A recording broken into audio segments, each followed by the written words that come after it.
జనాగ్రహాన్ని తట్టుకోలేరు. సీఎం చంద్రబాబుకు వైఎస్ఆర్సీపీ అధ్యక్షుడు వైఎస్ జగన్ హెచ్చరిక. భయపెడదామనుకుంటే మిమ్మల్ని బంగాళాఖాతంలో కలిపేస్తారు. ఈ విధ్వంసాలు హత్యాకాండతో ఏం సాధించాలనుకుంటున్నారు? కక్షలు కార్పణ్యాలు తీర్చుకోమని గ్రీన్ సిగ్నల్ ఇవ్వడం కాదా ఇది తప్పుడు సాంప్రదాయం. ఇకనైనా పద్ధతి మార్చుకో. గ్రామ స్థాయి నుంచి రాష్ట్రమంతా భయానక వాతావరణం. మీ అండ చూసుకొని మీ వాళ్ళు కిరాతకాలు దారుణాలు చేస్తున్నారు. హామీలు పాలన గురించి ఎవరు మాట్లాడకూడదనే ఇదంతా. రేపు మా ప్రభుత్వం వచ్చాక మా కార్యకర్తలు బుద్ధి చెప్పే సాంప్రదాయానికి బీజం వేస్తున్నారు అని చెప్పి నిన్న వైఎస్ జగన్మోహన్ రెడ్డి జగ్గైపేటలో శ్రీనివాసరావు అనే వైఎస్ఆర్సీపీ కార్యకర్త పైన తెలుగుదేశం పార్టీ నాయకులు దాడి చేసి చిత్రహింసలు పెడితే ఆయన పరామర్శించడానికి పోయిండు. దాని సందర్భంగా జనాగ్రహాన్ని తట్టుకోలేరు అని చెప్పిండు. వాస్తవంగా ఇది ఒక చెడు సాంప్రదాయం. అంటే అధికారంలోకి వచ్చింది దాడులు చేయడానికి ప్రతిపక్ష పార్టీలపైన, ప్రతిపక్ష పార్టీ నాయకులపైన, కార్యకర్తలపైన అనే ఒక సాంప్రదాయాన్ని ఇప్పుడు కూటమి ప్రభుత్వం తీసుకొచ్చింది. ఇప్పుడు మీరు అధికారంలోకి వచ్చింది రాష్ట్రాన్ని బాగు చేయడానికి, రాష్ట్రాన్ని ముందుకు తీసుకోవడానికి, అభివృద్ధి చేయడానికి. కానీ రాష్ట్రంలో అల్లకల్లోలు విధ్వంసం సృష్టించడానికి, భయాందోళనలు, లా అండ్ ఆర్డర్ లేకుండా చేయడానికి కాదు మిమ్మల్ని తీసుకొచ్చింది. మిమ్మల్ని ఎన్నుకున్నది దానికోసం.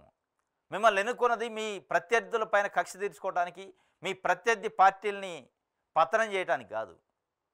అన్ని పార్టీలు ఉండాలి, అందరి ప్రజలు ఉండాలి, సుఖశాంతులతో ఉండాలి, శాంతి ఉండాలి.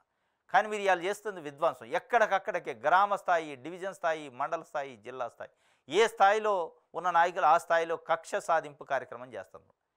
ప్రజలు విస్మయం వ్యక్తం చేస్తారు. ఏంటి ఈ పరిస్థితి, అసలు ఎడిపోతుంది? ఇవాళ మీరున్నారు, రేపు ఇంకొకళ్ళు వస్తారు, వాళ్ళు మళ్ళీ కక్ష సాధింపులు. మొత్తానికి ఏపీ రాష్ట్రం రావణా కాష్ట చేయాలనుకుంటున్నారా ఏపీ రాష్ట్రాన్ని?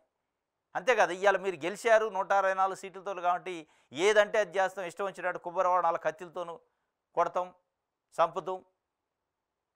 లేదంటే నంద్యాల శ్రీశైలం కాన్స్టిట్యున్సీలో, నంద్యాల జిల్లాలో డైరెక్ట్గా ఇంట్లో ఉన్న వ్యక్తిని బయటికి తీసుకొచ్చి నరికి చంపి ఈ కార్యక్రమాలు చేస్తామంటే మరి రేపు ఏమి మీరు చెప్తున్నారు సమాజానికి? రేపు భవిష్యత్తుకి ఏం చెబుతున్నారు? భావితరాలకి ఏం చెప్తున్నారు? అంటే ఈ ప్రభుత్వం ఏమైనా శాస్త్రంగా ఉంటుందా? తెలుగుదేశం పార్టీ అనేది ప్రభుత్వం, లేకపోతే ఇంకో ప్రభుత్వం అనేది శాస్త్రం? ప్రభుత్వాలు శాస్త్రం కాదు, ప్రజల శాస్త్రం. ప్రభుత్వాలు శాస్త్రం కాదు, రాష్ట్రంలో ఉన్న ప్రజల శాస్త్రం.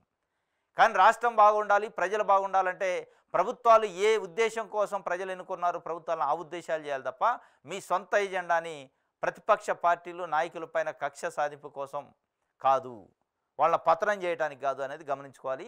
మరి 45 సంవత్సరాల రాజకీయ అనుభవం ఉన్న చంద్రబాబు నాయుడు గారు ఈ రకమైన గ్రీన్ సిగ్నల్స్, కక్ష సాధింపు గ్రీన్ సిగ్నల్స్ ఎట్లా ఇస్తాడు? మార్చుకోవాలి ఇకనైనా అని చెప్పి జగన్మోహన్ రెడ్డి గారు ఒక అల్టిమేటం అయితే ఇచ్చిండు. దానికి సంబంధించి ఒక వార్త.